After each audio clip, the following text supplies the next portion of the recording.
So, hey everyone, welcome to today's analysis video. I'm Toby, and I will be bringing you day 4 of the first week of PEL. Now, quick info, you can see it on your screen here as well. We are missing the first game of the day, so game 16, there were some API issues, I believe, which means that the first game of the day, we don't really have the access to here in the API, but you can go into the VODs at PEL_esports and watch the game. I believe FaZe won that match, so yeah, not a whole lot more to it than that. We'll just jump straight into game number 2 instead. It's Miramar, of course, and let's see if we see anything interesting. The plane itself isn't really too interesting. Pretty much everyone can go where they want, and well, for the most part, everyone goes where they want.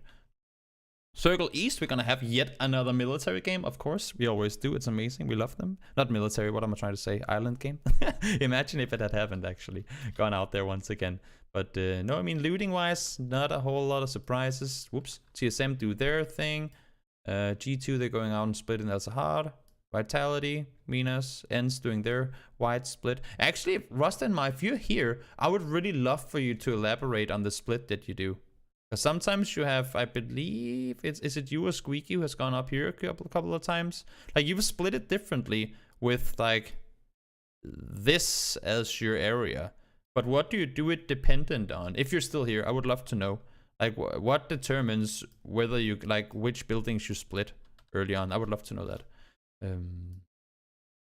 The plane path. Okay, so it's only plane-based. I was just wondering, like, what was the, like, the decision making in how you split it, because I've seen you do it different ways. There could be multiple reasons, of course, but okay, makes sense that you're doing based on the plane.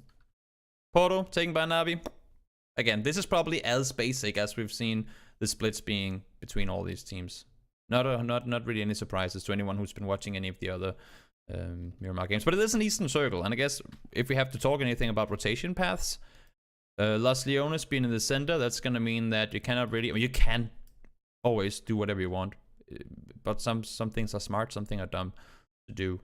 You can rotate through here, but most likely you wouldn't see it. You will opt to see teams go south of Los Leones, come in from the far east up here, or like northeast, and then teams would want to rotate. Like if you're sitting, for example, where a team TSM is or an IP is, you'd want to rotate in late because you're kind of dependent on Vitality to go in first. You cannot just start driving through here or drive over La Bandita, because it's going to be tricky. And also a thing you can mention with this circle is that we talked about it the other day as well. You have this road that goes from Los Leones down towards Impala, right? This road right here. This whole field is extremely open. There are some dips here and there, but if you don't have one of the compounds, it can be extremely hard to really find a spot to call your own. There's like a little crossroad here, but just every time we see teams go, oh, let's go here, circle 2, we can rotate from here, they always end up getting their vehicles popped, and then, well, they die early. So don't do that if you can avoid it. But of course, the compounds here would be priority to take. You have the compounds down here as well that could be taken. But this road here is, I mean, whenever you have to cross from one side to another, it always becomes tricky. It's a wide road and it's really hard to really get over because you have compounds on both sides. So if you want to try and rotate through and there's a team sitting and holding it, you're kind of blocked off by that. So for the teams that come in early, they'll probably look to take some of these areas down here. Whereas the teams that come in late, they're dependent on having some of these teams that loot on the edge of this circle move in first. But let's see how exactly teams decide to move. Navi, they actually go all the way up. I don't think, did they even stop in Porto Paraíso? Okay, so Battleland goes down, but nope, they just go immediately. They haven't looted anything yet. Interesting.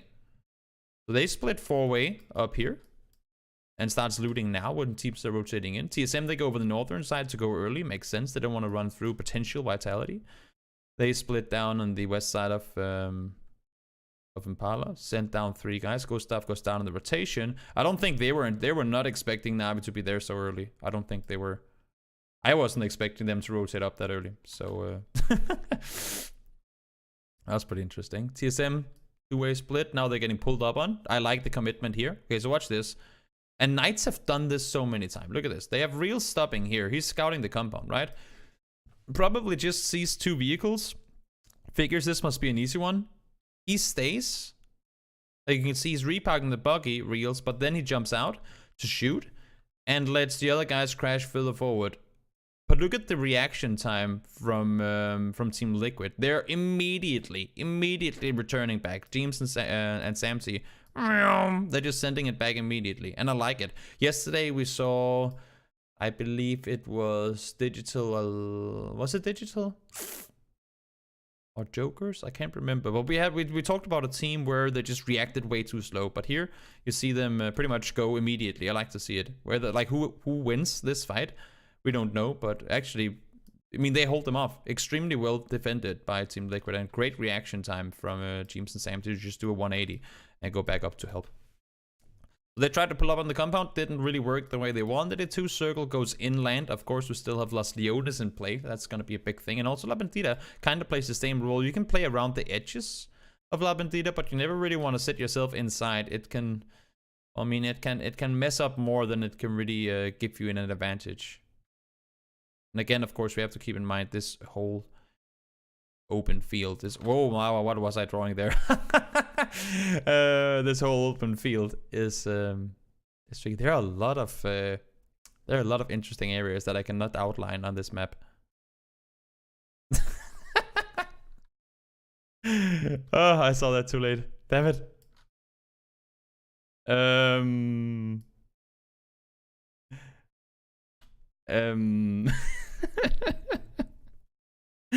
Oh, that's dumb.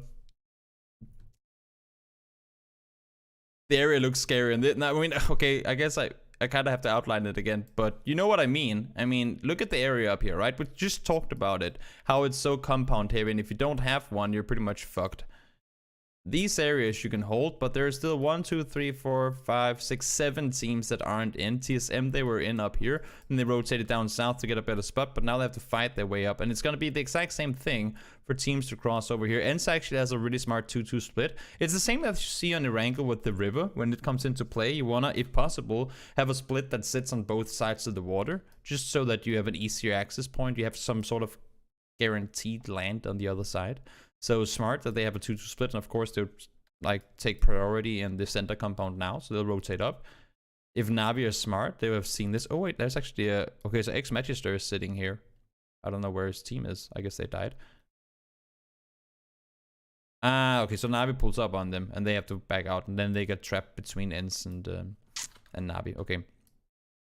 So Circle pops Boink, and this is all about, like, this is all about scouting. Seeing what was before and what has been changed.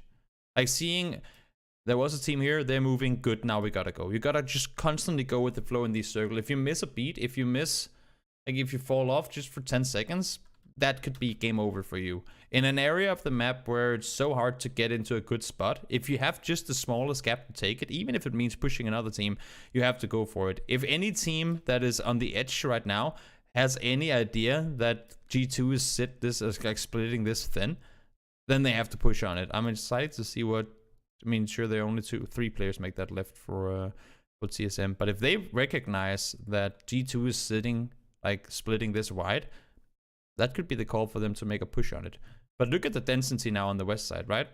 Because of Los Leones, because you cannot push in here, because you have the mountain lines, like the mountain ridges up here, and La Bandita as well, it pretty much means that if we draw up a line, let me just use a red color so it's easier to see.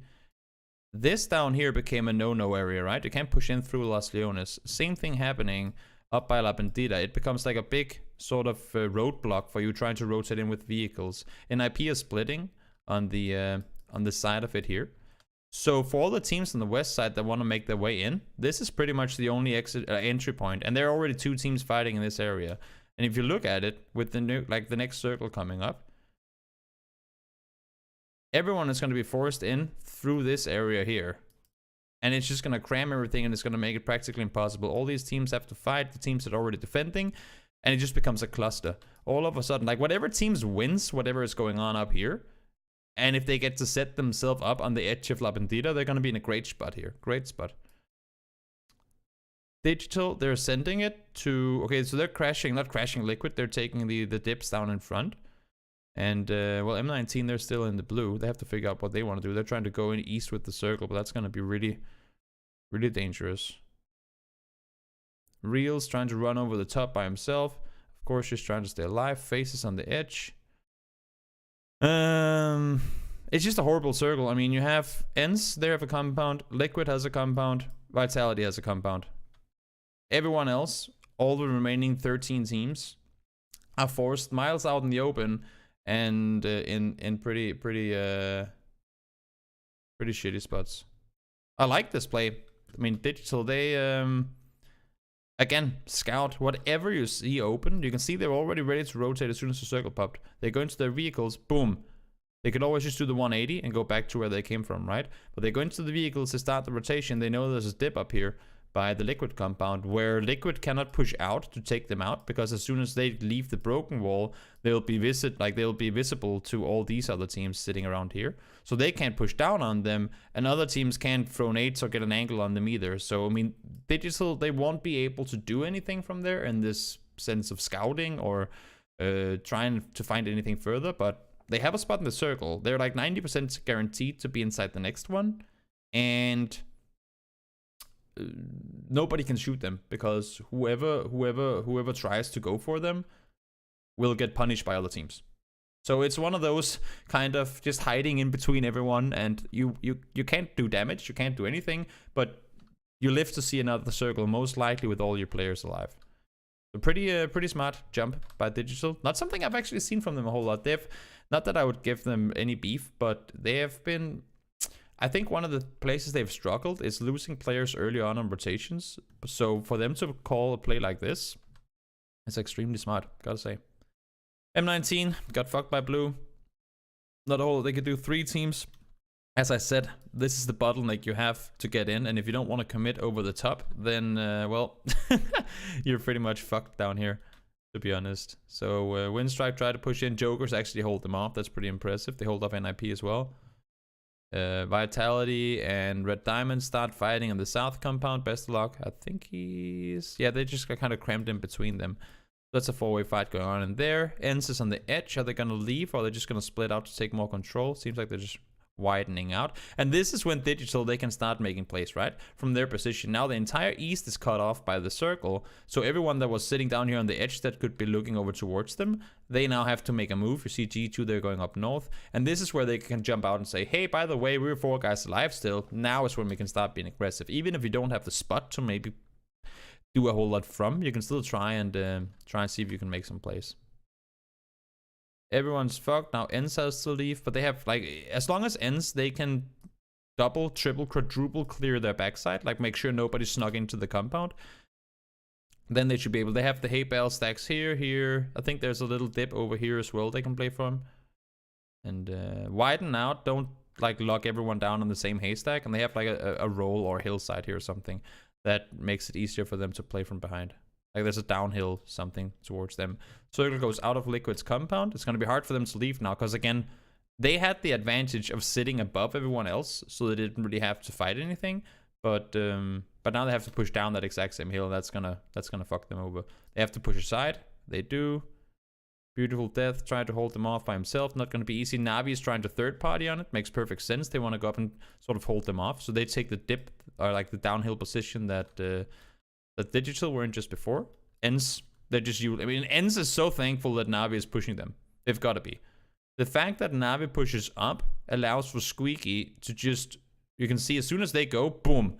That just means, okay, this is a spot they're not contesting. That means I can go up. That means we can take so much more circle control. Look at this. I mean, they're sitting at what? If we're doing like this, it's more than 50% of the circle, pretty much. It's in the favor of ENCE. And they're putting Squeak at that center because they know that it's going to be the dot next circle. So leave him in the middle. He doesn't have to move anywhere. You can just prone and wait for everything to happen. He's just going to be proning in the dot. And yeah, Pokemon down he goes. ENCE takes it not only with a lot of kills, but they also keep 4 guys alive. What did they have in this game? Like 10, 12 kills, something like that. So sure, they got the compound, but I mean, they put themselves in a position to get it, right? Because they were sitting 2-2 split early on, and they hold off people. You see, every time people shoot at them, I mean, as soon as ENCE gets a player knocked, honestly, if it's a team like Knights, if it's maybe even Digital, honestly, if Digital gets a knock on one of the ENCE players, they could form and push on it. It's a big compound, so you can easily, obviously not fit into teams in the compound, but you could easily push in and try and take control. And hello, Tess. Easily push in and try and take control. So, pretty interesting game, and well played by Ents as well. It's one of those compounds where they're hard to push, but also hard to leave, and they make it work really well. They stay, they know they have to keep off everything from behind. Navi plays it super well. You can see this rotation right here. Extremely well played by Navi. They were sitting down here, they move up to the next. Like, they push Recrent up, get more info, they push across, get more info.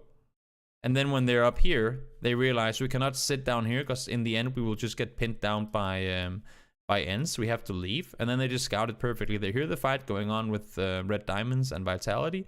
They look up here, they see it's open. You can see they're already in. And they actually beat phase to it. I think Upa and Fuss, they were running down towards the dip down here. But Navi beat them to it. And they help hold them off.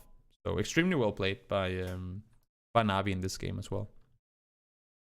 But yeah, that was game number 1. That was game number 2 actually. Sorry, we cannot confuse people more than they probably already are off of starting with game 2.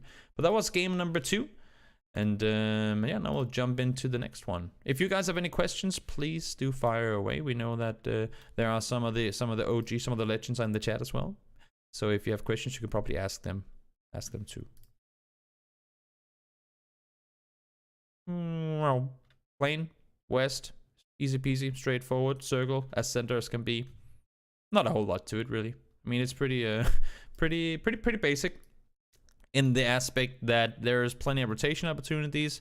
Of course, with Minas and Graveyard being center, it kind of messes it up a little, because you don't really want to have, I mean, you don't want to get what do you say, get trapped inside Minas. But you can easily play around it. You can go up and take high ground position. You can go on the other side. You can take the compound down south. You have like the plateau, or like the high ground area up here that you can play from. You can split out here, take the compound, split, compounds. I mean, there are so many places you can play from that might not be on the center dot, but it will be center enough that you're in a good place to rotate whenever the next circle comes. And it's really open, so teams will probably stay a little more on the edges, but we'll see how they rotate in. As we can see, it's a lot western heavy. There's nobody in the water, but I'm looking around. Ents they're looting south. Okay, so they jump out early and they see the circle and they're like, there's no reason. Okay, so Ents jump early. They see the plane. There's no reason to try and fly all the way to east coast, so they go down south. Navi does as well. Again, no reason to go Porto Paraíso. With these circle settings, the circles, like the first the early game, I guess you can say, is shorter, so no reason to try and spend an hour driving to an area to just have to leave it again immediately. Rastaman loots prison, Trifly Squeaky, looting south, Los Leones, Mikas on the other side. Doesn't have a vehicle, I think. He's running around. Now he does. Squeaky Hole tries to hold them off. Not gonna happen. Okay. We'll go back. I was just following Ents down here on the south side to see what they were doing. So everybody's making their way into the center. NIP, they're obviously rotating out of San Martin. It's pretty straightforward rotation. They scouted it with MBS and they saw the graveyard was clear, so they go take that. Team Liquid, they push up. They normally split something like this. I've seen them split up here. I think it was like this as well before. But they're splitting a beats on the other side and then having 3 players up on the south side in the hills above, on the plateau above Graveyard, where you can kind of look down on it from south. G2, simple rotation in. I look high. I mean, I'm tall. I'm not that high. I'm not high at all, actually. Actually, I did drink a little bit of coffee this morning, so maybe that makes you a little high. I don't know how that works. I don't know what the terminology is. Like what means that you're high or not. Okay, so wait. So Digital, they leave Chumacera to go take the plateau on the east side of Picado. And Red Diamonds, they just set up. You can see Red Diamonds, they're rotating as well. They know that Team Liquid left. So they go up to the same spot. They beat Digital to it. And they just get out of the vehicles and start shooting before they do. Pretty straightforward. Completely wipe them, I believe, right? Yes, they completely take out the Digital. So really, really well done by Red Diamonds. Again, we haven't really seen a whole lot from the CIS teams so far. Navi, they had a good thing going in the previous game, but we'll see We'll see. Okay, this new circle pops north, and this is where things get interesting. Because first of all, you can't rotate through Lapendita. You don't really want to rotate through Minas either, so that's gonna be pretty much here to here, sealed off for the teams that obviously aren't already in there. Even for Liquid, they might be better off trying to do a rotation, something like this, like over on the side, because this here is also tricky. You have like the entire mountain, sort of ridge line in a shape like that, meaning that sure you can go through the middle, but that's gonna be pretty scary. So either you want to go all the way around, which would also be a really long rotation, and you probably get beat to it. But knowing that there are teams up here already, I mean, for these teams, they might just want to go up and over. I don't think they would want to go down here, and you don't want to go into Saint Martin, so you probably want to go all the way around to go top, even maybe go above water treatment and try and see if you can get in from all the way above there. But around the side, around the other side, that would probably be my my bet that would be the rotation people would want to do. See if FaZe are already doing something similar. Liquid actually going out on the side. Yes, I love it when people do what I tell them to. But this also means, and that's what's so funny about these sort of hard shifts, that this also means with everybody going around the side to one and this side to another, means that this entire area down here becomes extremely open. And you can see it immediately. Vitality, they of course just push up into a better center spot. But look at how open all of a sudden this area down here becomes. I mean, it's still a good 25-30% of the circle. But because everybody is trying to rotate far out on the side, there just becomes so much room down here in the south. And I think Red Diamonds and M19 all realize this, that holy cow, everyone is going out here. So why don't we just go back in where we came from? And still sit down. Oh my god. Double hard shifted. Let's go north. No, wait, let's go south. And this is just going to make things even more fun, because look at the rotation. If you zoom out a bit, you can see all the players from down here, right? They all want to go east. They all want to try and make their way out this way. But then this circle happens. Now they're all caught out here. We got Navi out there. We got CC. We got Liquid sitting there on the edge. And I mean, sure, Ents, they just came in. They came in really late. So they're just... This is the second time this happens for Ents. It happened on the El Pozo game that I think they ended up winning as well, where they came in extremely late up in the north, up around here, and then they came in really late and set up here, and then it like double hard shifted up towards them. But Ents, they come in late, and they're fortunate to get the circle shifted down towards them. And now for everyone to try and get back, this is where it becomes interesting, because Vitality, they moved out of Minas. They moved down here. But they can't just go back to where they came from. So they're going to be blocking off all these other teams that are sitting above. They could go down maybe to here or the plateau, but they won't have any chance to scout it because it's uphill all the way. So at any given time, could a team just peek over the top and start shooting at them? Like, this is all, for those of you guys who don't know, this is all like a big downhill towards the area that Vitality is sitting in. So it's really hard to scout anything south of here. And you can't really, like, there's not really a place that you can sit around here. I mean, sure, there are some small dips, but whenever someone peeks over the top, you're going to be completely exposed. A pretty tough place to play around, but we'll see how it all unfolds. Of course, Navi, they want to go back where they came from, but again, I mean, Red Diamonds, they're here. M19, they've taken high ground. Ents, they're making their way into the west. Vitality, as I said, they cannot really move anywhere. They're sitting pretty well in it, so they don't want to move.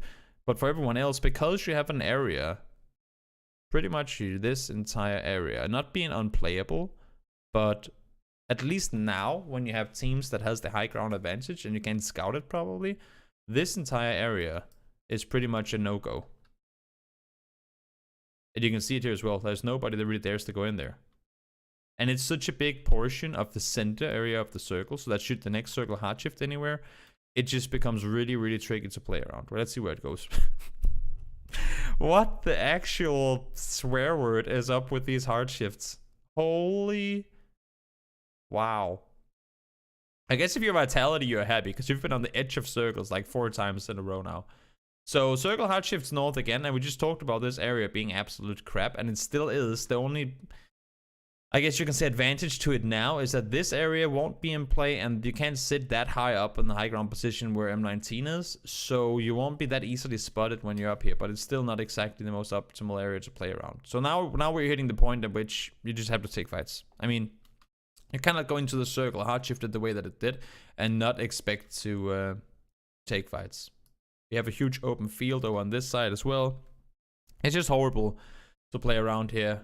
Rostenmar tried to make his way up towards his teammates. I mean, they've tried to what do you call it? 2-2 rotated, but seems like Trifly and Mikas were the only ones that got up there. He goes down. Circle centers up somewhat.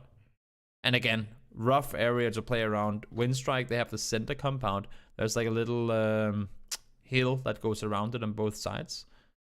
Windstrike actually been really good at finding themselves in center compounds late game. That's pretty impressive. Best of luck trying to make the run on in. It's not going to be easy. Everyone's fighting north. That's the issue, right? Because every time you take a fight with another team in this area, jokers that are sitting down here, they can just shoot up at you. Windstrike can't do a whole lot from their position. But I mean, they're center and they don't have a reason to peek anything until they get pushed. But for NIP... just, not really TSM. They can't do a whole lot from there. But jokers as well. If you're running around and fighting up here, I mean, there's a 99% chance that you're getting third party. You see TSM, they're already shooting up the hill. And IP, they're starting to shoot up the hill. Jokers, they're shooting up at them as well. So not only are they fighting like 4 teams up on the top, they're also kind of fighting each other. Or they're also fighting all the teams that are on the edge, is what I mean to say. TSM, they have a nice split. I like this. Okay, so there's TSM, they're sitting 2-2. And they don't want to overcommit to the compound because they know... Again, this is what we talked about with the river and how Ents played the previous game as well. When you have these roads in play, if you're able to, and if it makes sense, have people on both sides. Just because if you're sitting 4 guys in here and there's a full other team sitting out here, it's really easy for them to pin you down and you won't really be able to exit on any side.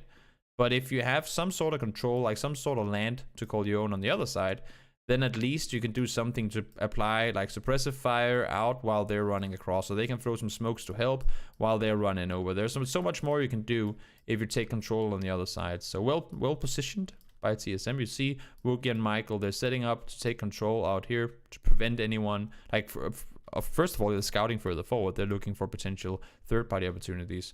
But they're also keeping Rory and Gustav safe. Michael immediately pushing up to not allow for Crowd to push down towards them. Comes up and says, look who's boss. That's what you gotta do. Now they got shifted out from, so Wookie stays back, tries to help them out. Michael secures the area down here, allows for them to push over. Picture perfect. Smart play by TSM. They have to watch out from behind though. I'm not sure. Will they spot Best of Luck or will be allowed to sneak on up? Well, he's inside the circle. Always gotta have one guy looking from behind, no matter how safe you think you are. I mean, honestly, Best of Luck here. I can't really see the terrain completely. Okay, there you go. Michael gets him down. Good. I was just gonna say, if nobody looks behind, he could completely fuck up their game. They almost lost that. I think it was the very first game of the week, actually. They almost lost that game to Ents because they didn't spot, I think it was Trifly from behind. You always, especially if you're 4 guys alive, always dedicate one guy to keep the back clear, no matter how safe you think it is. There can always be that sneaky snake that you didn't notice. Windstrike still 3 guys up. TSM, they're playing the outskirts. Windstrike gets the circle again. This is where it gets interesting, because if Windstrike stays in the compound, we talked about how there's like the wall going around. If Windstrike stays in here and it centers up here, then they're gonna be completely fucked because they won't be able to leave. So whoever wins this fight, they have to now push out and third party on it. Like whether they push out on each side or they go all 3 together and swoops one side. As soon as they hear these guys fight, they have to leave the compound. Like they have to push out if they can. Now they're fighting, they should leave. Timmy runs out, I like it. Good. But it might just be too late because Nuki and Tix were still down there. And if TSM is playing this really smart, they just spread out and take full control of the compound. You see, they can't leave down there. Nope, there's nothing they can do. TSM only lost 1 player in doing it. Nothing Windstrike can do to leave. Had they all pushed out when Timmy did, then they would have been in a much better position. But didn't happen. Unfortunate. But that was the game number 3. Game 4. Let me just scroll up and see if you guys have any questions. Nope, seems like you're just talking with each other, which I can appreciate as well. I like that. Please do continue to do so. Replace. Oh, solo. Replace. So, going over to Erangel. Zooming out for you real quick so we can see what's going on. Plane in the sky. Raise your edge. Going prim. Red Diamond's gonna go up north, I would assume. West Coast. NIP, they're still doing this thing where if they don't get a George plane, then they'll go Lipovka. So they'll push out Knights. At this point, they kind of know it too. So it's not really the biggest deal. Ends, they go north. M19. Crow. Digital. No surprises. No surprises anywhere. Eastern Circle too. So once again, NIP. They can be satisfied with that. I think it's the third time they go east where the circle goes there too. So pretty fortunate. Ooh, Mikas, did you get spotted out? Yes, you did. Unfortunate. Wasn't anticipating NBS to be all the way up there. Circle's pushing in. I mean, it's pretty straightforward. Rotations coming in over potato. Going under. Scout. Move further. You can spread out however you want to. You can go in from north. Scout from Volcano down. You can go scout from Heaven down. You can scout from the high ground position over here down. Scout from here down. It's there are plenty of rotation opportunities. Not really the most what do you say? Whenever we see these sort of circles, then people always go, "Oh, how do you rotate?" But it's really straightforward. If you watch enough competitive games, you will understand how and where people stop to scout. Let me just draw up some of the points, like some of the areas. Here. Like I'm just drawing the ones that are inside the circle right now. And there are more than what I'm drawing. But these would be like some of the... Okay, so get into the circle. There.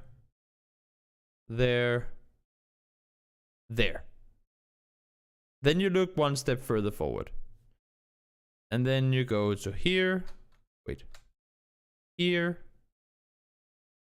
Okay, we do it in tiers, okay? So this is outside the circle. And then you do one step further.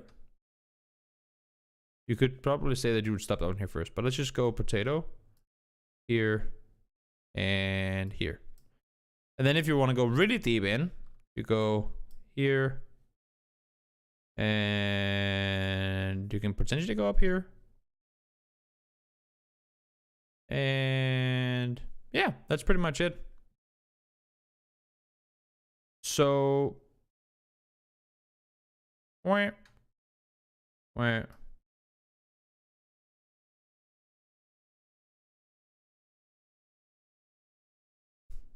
these are potential rotation opportunities you have going into this circle. Can I just... There you go. Does this make sense? For those of you guys who don't know exactly how things are with this sort of circle. This is what rotations could look like. Of course, you have a ton of opportunities to spread out. This is just, one example. You could always spread out however you want to.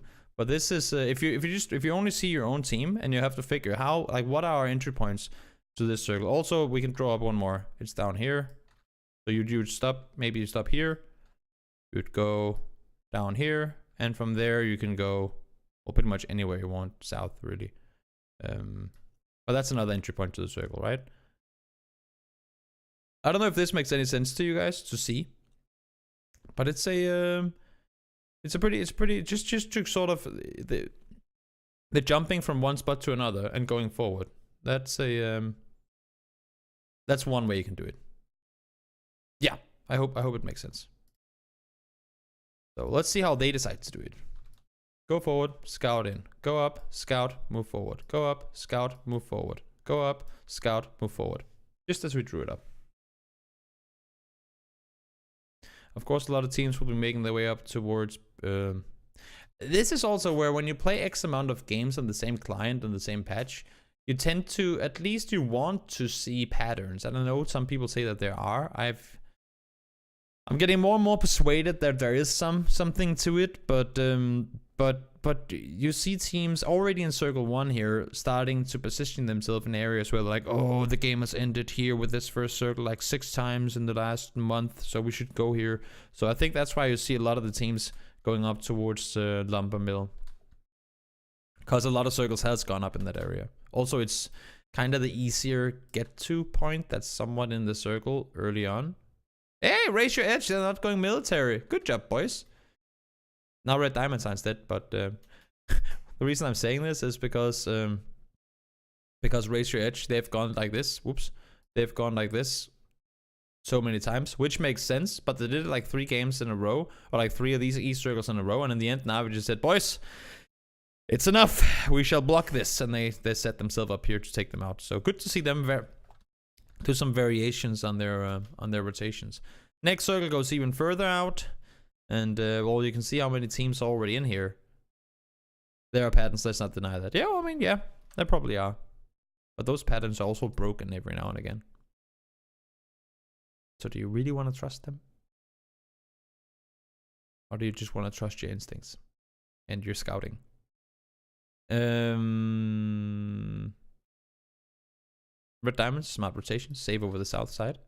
Circle could still go anywhere. Rusted Mao by himself, Trifley is not exactly near him. Now they do get the circle, and this is of course where you can start predicting stuff, because it has to shift. The way that I've been told that it works, and some of you guys can tell me if I'm wrong, maybe if you know better. But the way that I've been told, this whole, because we always talk about circle 4, how it has to shift away from water and all that good stuff. But the way that I've been told that it works is that the game generates 30 circles. Like 30 circles anywhere on the like inside the circle, right? It generates 30 circles. And out of those 30, they come up, like they pick the one that suits whatever settings you have the best, which means that if you have set it to go away from water, then it'll pick the one out of those 30 that has the least water in it. But you ask, what if all of them has water in? How can it exclude water then? Well, you see, that's the issue, because if, imagine in a perfect world, in a horrible world, where all the circles are somewhere out here, right? Then it would have to pick a circle that has water in. Of course, it probably won't happen, because they probably have an algorithm saying it has to be 1, 1, 1, 1, and then whatever the fuck in between. But sometimes you see a circle that maybe goes, like, includes just a little bit of water, and then it only connects here, where you're like, wait, it could have gone all the way and hit the edge here, and then not included that bit of water. And that's then because the circle excluded as much water as was possible. You know what I mean? So even though you see circle 4 where there's water, and it's like, oh my god, it could have gone a different way. Well, then it's just because within those 30 circles that it generated, none of them had completely excluded water. So yeah, I hope that makes sense. But anyway, circle goes north, and of course you can start to predict that the circle would look something like this, most likely up and around the Knight's compound. But we'll see. Anything can happen. There's not a lot of room for teams to get in. Crowd, they're like, nope, we're taking a boat to Lipovka. And honestly, they died. Honestly, I was gonna say, that's actually not the worst rotation I've ever seen. Now, of course, the circle has to go away from water, and it goes back down. So they kind of got fucked over by it. But there's no way they would have made this run in. And now everyone's fighting up here. So if there's anything they could do, then, I mean, that's probably one of the better solutions. And also, well, I mean, for the teams that went lumber mill early on, smart, because, well, as we can see, clearly our patterns, and its circle went back there. Crowd got wrecked. Not a whole lot more to it than that. Raise your edge playing on the northern side. Makes perfect sense. Team Liquid is taking Pride Rock. Won't you put yourself up for a potential cluster fight if it goes away from that location? From what location? I think your question was related to earlier. Sorry, Sky, I didn't see your question. But nonetheless, we've seen so many fights in this area, and you guys probably know it inside out by now. Uphill, this direction, and then you have the kind of plateau up here, and you have to push down from like you can move around the sides of the lumber mill itself, but it's really difficult because, as you can see, everyone else is trying to do the same thing because they don't want to get caught in the sort of the middle point. First circle in the ruined around lumber mill. Yeah, well, that's the thing, right? That's why I was so surprised that so many people went up here, because as you can see now, they've been able to sit around for a while, but now they're forced to fight, and it is a cluster. It is extremely hard. You will never be able to rotate out of there with vehicles, because odds are there are other teams really close to you that you cannot see because of the terrain, of the high density of trees that you have around here. So it's really hard to really prepare yourself for a hardship rotation away from you. But again, because so many circles have gone here, people opt to go there instead, to be in this spot before other teams are. Down towards prison we go. Iroh is hiding in the corner. Trifley is kind of chilling in his little warehouse. Knights, they're playing, like they're just trying to split out on the east side, take some control, but now they're fighting off M19. They make success of that. Liquid trying to hold off Razor Edge. I like the split from I like the split from Digital. They're just saying, you know what, we'll just chill. Hope to get the circle. Trifley's just gonna have to wait inside his house. Not a whole lot more he can do. He's dead here. Can he actually get up? No, he can try and get inside this house, but he won't be able to survive off of that. Liquid under a lot of fire. They go down. Great play by NIP. You see here, they fight off Knights. And that gives them the info that this entire side is clear. Now they can focus inward, and they just full on push on towards Liquid. So well done by NIP. We haven't really seen them have a lot of success with their engagements so far, at least not to the extent that they had right there. So great playing coming in from NIP. Beautiful goes down. Iroh, did Iroh kill Trifley? Yep, I don't think Trifley was expecting Iroh to come around the corner. He was probably assuming that he was the only one. Iroh is trying to hug the wall. Won't grant him a whole lot. Raise your edge. Still two alive there on the southern edge down there of prison. And they get the win. Impressive. So just considering the fact that they had, if we scroll back a little and take a look at Raise Your Edge, how they rotated into it. While everyone else was fighting like mad people, because they come in late, right? Raise Your Edge come in on the western side. They see, I mean, they exchange a little bit of fire with jokers, and then they say, you know, we'll just rotate really safe. So they get far up north. They go far up there. They split out in Kingwin Dip. Then they send 2 guys down to make it 3 guys down towards the wizard. And they just hang out here. Like they get hard shifted too, but it's expected because it has to go away from water and all that stuff. And then they just slowly and schematically push their way up. And because every team was from here, because all these teams were trying to cram their way east, and nobody had been sitting over here for so long. Like everybody had gone down to the water instead of trying to set up on the western side. Nobody was in shelter. There was only jokers. They pushed down south. There was nobody down here. There was G2. They pushed in towards Lumber Mill. There was no one sitting up here that could have pushed up north with them. So Raise Your Edge, they got so much room to rotate all of a sudden. Look at this. As soon as, I mean, jokers push down, right? As soon as that happens, Raise Your Edge just has, I mean, they have all of this to play from for so long. From here on out, they just have full control of everything happening on the west side. Still just them. Still just them, and now they're pushing into Liquid, right? So they never get anybody come up close until late game when they decide to engage. Yeah, beautifully he comes down to say, hello, let me just get a kill right there. Sneaky peeky. But in the end, Raise Your Edge wins the game. So impressively done by them. Also a team that has had a rough time in the tournament so far. So good for them that they get themselves something going.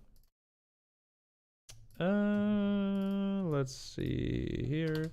Game 5. So I had a recommendation yesterday. I got a recommendation from one yesterday, and I want to hear you guys' take on it. So because right now, the way that I've kind of been, and you can also, if you're watching this on YouTube, you can let me know as well. Right now, the way I've been doing these breakdowns or analysis of the games, doesn't matter what league it has been, but I've just been trying to get like the overall picture. And not specific, like not focus on all the teams and not focus on specific teams. I've just been focusing on the match and things that have stood out from, well, whatever match it has been, that has been worth mentioning or analyzing. That's the way I've been doing things up until this point. But some have been telling me that instead of doing that, I should probably just find maybe the winner of the game or a few teams within each week or within each match day and focus on them and say, let's look at how whatever G2, any team, has been doing throughout these 4 games. Then you only follow one team. I've been wondering if I should do that maybe instead or maybe do both. But I would like to hear you guys' take on it. So please let me know either here on Discord or Twitter, whatever. Write to me and let me know what you think. Or if maybe we can, maybe some of you just want us to continue going forward the way that we've been doing it up until this point.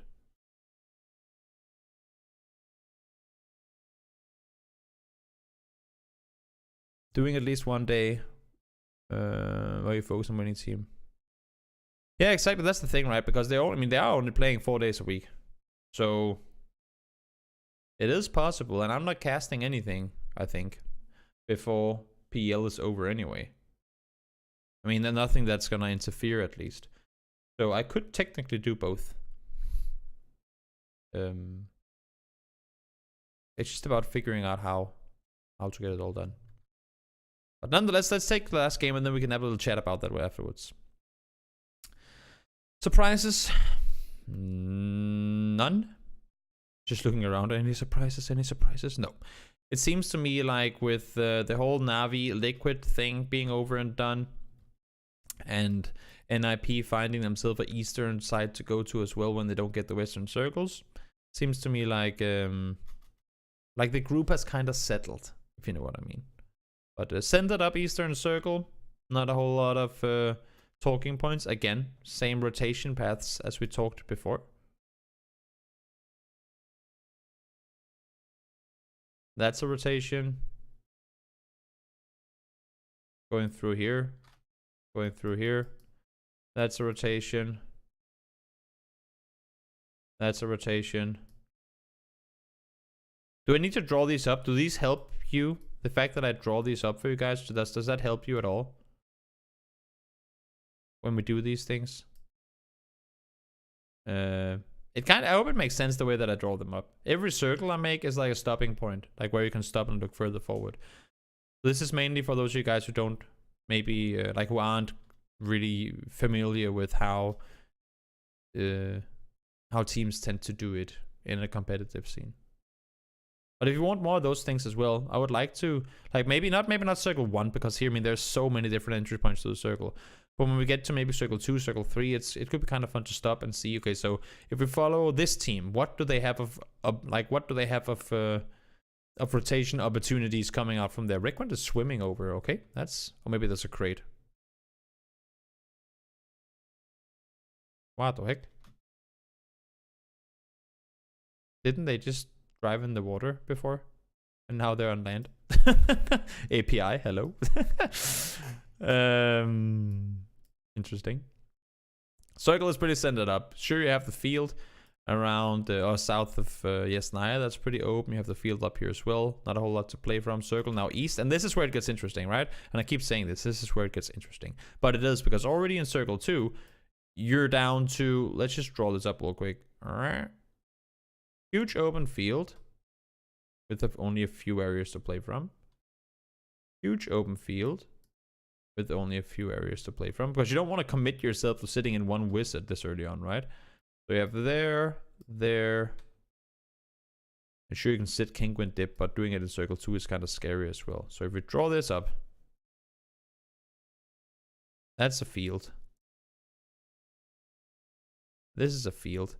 And for any team that's coming in from the west, I know this looks kind of weird right now, but for any team that is coming in from down here, it means that there's no stopping. Like, once you accelerate out from here, because there's already a team sitting in this dip, there's already a team sitting in heaven, and then now, of course, they're leaving the warehouse, but still, it means that if you start driving when you're down here, you can't really stop before you hit the forest.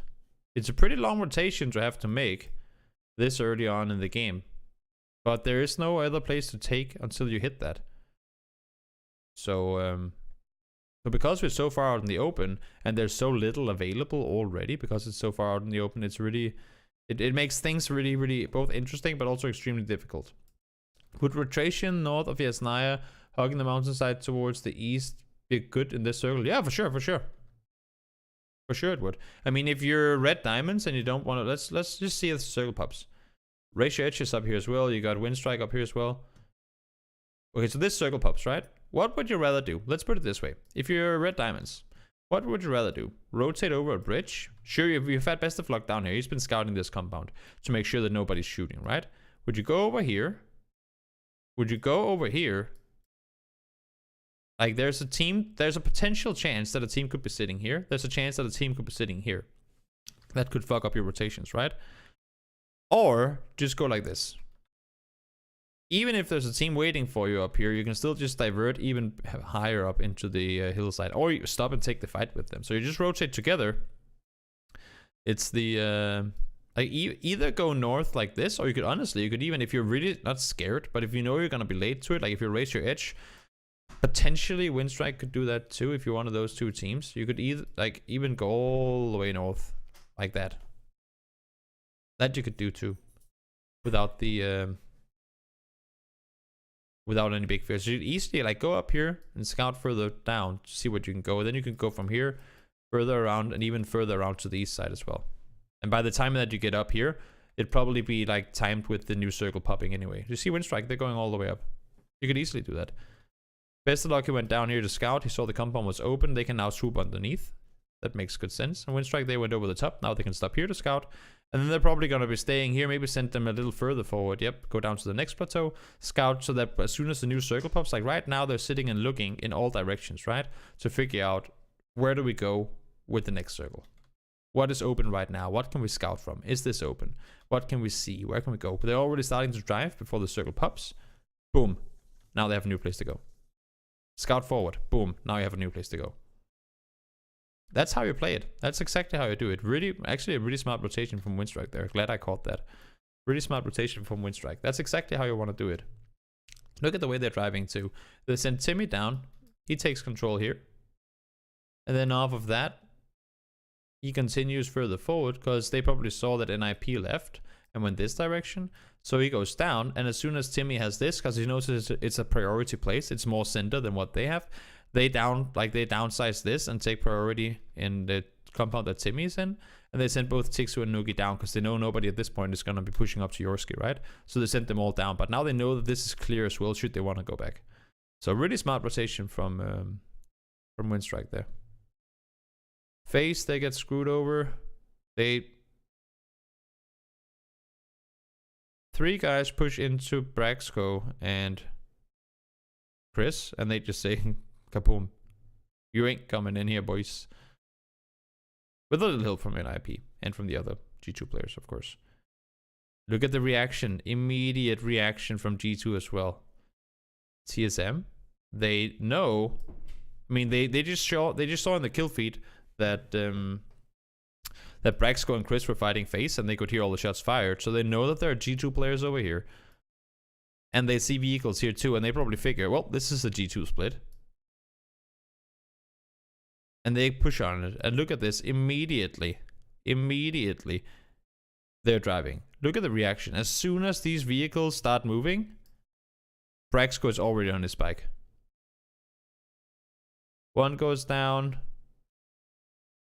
They stay out here to help from the outside because they know that if TSM crashes, since you have the, we'll just exaggerate it, since you have the wall around all of Alamo, hence the name, they can't crash the vehicles into the compound, so they will all be sitting outside on this side somewhere, right? So if they're hiding, if TSM is hiding on this side of the wall trying to shoot in, then Braxco and Chris will be able to shoot at them from over here. So they don't need to go all the way into the compound. That's just going to make it more of a cluster. They stay out to be able to give the info because neither Kane nor Udyr has been knocked at this point. I think, oh wait, I think Kane might actually be knocked. Braxco tries to push around to get a better position. Spots out. And then they have to disengage because they lost the compound, right? So smart playing. But also really smart by TSM, I mean. He tried to go in, get control. When they lose Kane, Braxco tries to split even further to get into a better position to look in towards the compound. And the sad thing about this is that at this point, you can see TSM, they actually push before the circle even pops. But they pushed because they saw Braxco and Chris fight, and they knew that Udyr and Kane was over here. So they know it's a 2-2 split, and they want the kills. And that's a kind of aggression that you don't see from that many teams, because the circle just went north, so they're not really playing for any terrain or area at all, and now they have to rotate all the way back, and they're paying the price for it, right? Because now Woogie and Michael on foot, Woogie gone down. So they wanted to get the kills, but it came to cost them. And that's why I keep saying that even though people say, oh, you would rather have X amount of kills early and then lose players. Had they not fought this, had they not fought here, then they would have had 4 guys up and been able to make a rotation. And they only got 2 kills off of it too, right? So. Yep, I agree. Knights, smart rotation. They heard all the shots fired here. They saw there were teams fighting down here. Knights, they're sitting up here, right? And they go, you know what? This is a bad idea. Just go all the way around. Tank a bit of blue. They know that Liquid pushed in. Because Liquid was sitting over here before in the glass house. And Knights know that. But now that they're in forest, they get the kill onto Yorski. And they hear that. They see it in the kill feed too. And that gives them the call that Liquid has moved out of the position. And they go up to Yellow House. Yellow House is kind of a tricky house to play from. Because it puts you in a position where you're really... I mean... Either you get the circles. And it's amazing. Or you don't and you're fucked. Because it's really hard to rotate out from there. Because you're so far out in the open. Now circle goes into Yasnaya. Maybe. Doesn't have to go all the way. And there are a few dips out here that you can play from. Seems to me like G2 they tried to push on up. M19 they're in the blue in just a second. They have to push all the way around the edge. They just crash into the city. Only 2 guys make it. Ratio Edge tried to hold them off. Goes out again. Windstrike in a perfect position. They were the only team that never really committed towards the city. NIP had to leave the side, make the run on over, but ends they have a high ground position from the like the library and the police station that they can look down towards them. Just standing on the roof. Super good spot to be in if you're Rustedmar looking this direction. Miracle goes down, Screaky knew he had to take the kill before he could do anything off of it. Circle once again south. Windstrike has this whole dip to run around in. Ratio Edge sends out 2 to hold off for the teammates to make the run on back. There's a little rock here for Copper Magic to hide on. And all he really has to... Okay, I was gonna say all he really has to do is stay alive here and wait for all of this to happen. Because, I mean, once this fight is over, you're pretty much guaranteed at least a top 4 placement, I would say. But he goes down. Fast Rail stays alive, fortunately. So they're still in the game. Windstrike again. I mean, Windstrike has gotten so many circles. It's actually insane. But also impressive to me that Ends, they managed to stay up with all their guys alive.